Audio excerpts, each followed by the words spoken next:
أهلا بيكم. موضوعنا النهارده ممكن يكون حساس شوية لناس كتير، لكن مهم إننا نتكلم فيه بهدوء وعقلانية عشان نفهم أكتر. هنتكلم عن المثلية الجنسية، بس مش من منظور ديني خالص، وخصوصا في مجتمعنا المصري والعربي. الموضوع ده بيهم ناس كتير وموجود في مجتمعات كتير، وعشان كده مهم إننا نناقشه بصراحة وبأسلوب يفهمه الكبير والصغير. والنهارده هنكمل كلامنا عن الحلول اللي ممكن تساعد أولادنا إنهم ما يتجهوش للمثلية الجنسية. وقبل ما نبدأ حابب أعرفك بنفسي، أنا شنودة نعيم وموجود هنا، وعملت القناة دي مخصوص علشان أجاوبك على أي سؤال بيدور في دماغك أو أساعدك علشان تلاقي حل لأي مشكلة بتواجهك إن شاء الله.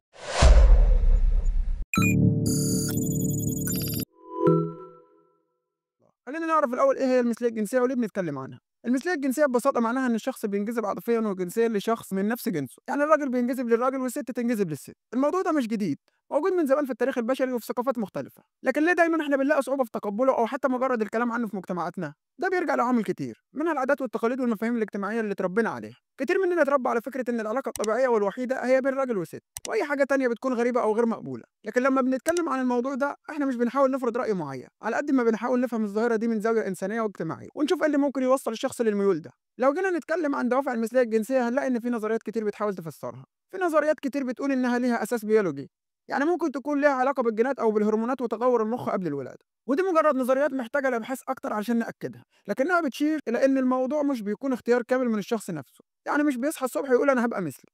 وفي كمان عوامل نفسية واجتماعية ممكن تلعب دور، وممكن تكون مرتبطة بخبرات الطفولة أو علاقة الشخص بوالديه أو حتى الصدمات النفسية اللي ممكن يتعرض لها الإنسان. يعني ممكن يكون في ظروف معينة في حياة الشخص بتخليه يميل للسكة دي.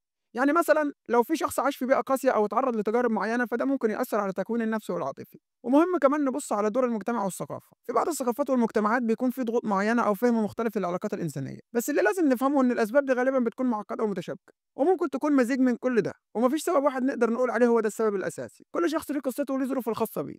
المثليين في مجتمعاتنا بيواجهوا تحديات كبيرة ومشاكل كتير. أولها هو عدم التقبل المجتمعي، كتير منهم بيضطروا يخفوا ميولهم عن أهلهم وأصحابهم وحتى أقرب الناس ليهم خوفا من الرفض أو الأذية، وده بيعمل عليهم ضغط نفسي رهيب وبيخليهم يعيشوا حياة مزدوجة، وده غالبا بيؤدي لمشاكل نفسية زي الاكتئاب والقلق. وكمان عندك التنميط والوصمة الاجتماعية، كتير من الناس بتبص للمثلية على إنها مرض أو ذنب أو انحراف، وده بيخليهم يتعرضوا للتنمر والتمييز في مجالات كتير زي الشغل والدراسة أو حتى في التعاملات اليومية، وممكن يتحرموا من فرص بسبب ميولهم أو يتم التعامل معاهم بشكل سيء. وفي عندك كمان الخوف من العنف والاضطهاد، في بعض الحالات ممكن يتعرض المثليين للعنف الجسدي أو اللفظي أو حتى يكونوا مهددين بالخطر لو تم الكشف عن ميولهم. كل ده بيخليهم يعيشوا في حالة خوف دايم، وده بيأثر على صحتهم النفسية والعقلية بشكل كبير.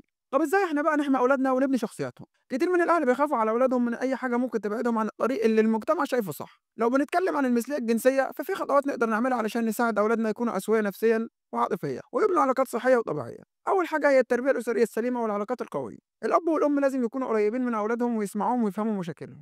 لما الطفل او المراهق يحس بالامان والثقه في اهله هيقدر يتكلم عن اي حاجه بتواجهه، وده بيحميه من انه يلجا لاي سلوكيات ممكن تكون غلط او غير مفهومه، لأن العلاقات الأسرية القوية بتدي الطفل أساس قوي ومتين. وتاني حاجة هي القدوة الحسنة، الأب والأم قدوة لأولادهم في كل حاجة. لو الأولاد شافوا علاقة صحية ومحترمة بين الأب والأم ده بيشكل عندهم مفهوم سليم للعلاقات بين الراجل والست. تالت حاجة وهي التوعية والتعليم، لازم نتكلم مع أولادنا عن العلاقات الإنسانية والجنسية بشكل مبسط ومناسب لسنهم، وده مش معناه إننا ندخل في تفاصيل مش مناسبة لسنهم، لكن معناه إننا نفتح قنوات حوار معاهم ونعلمهم الفرق بين الصح والغلط ونعرفهم بالقيم والأخلاق اللي تناسب مجتمعنا، لأنهم لما يكونوا فاهمين وواعيين ده بيحميهم من أي أفكار غريبة أو سلوكيات مش سليمة. كمان مهم تعرفهم المخاطر اللي ممكن يتعرضوا لها من أفكار أو علاقات مش صحية. رابع حاجة وهي إننا نعلمهم الثقة بالنفس.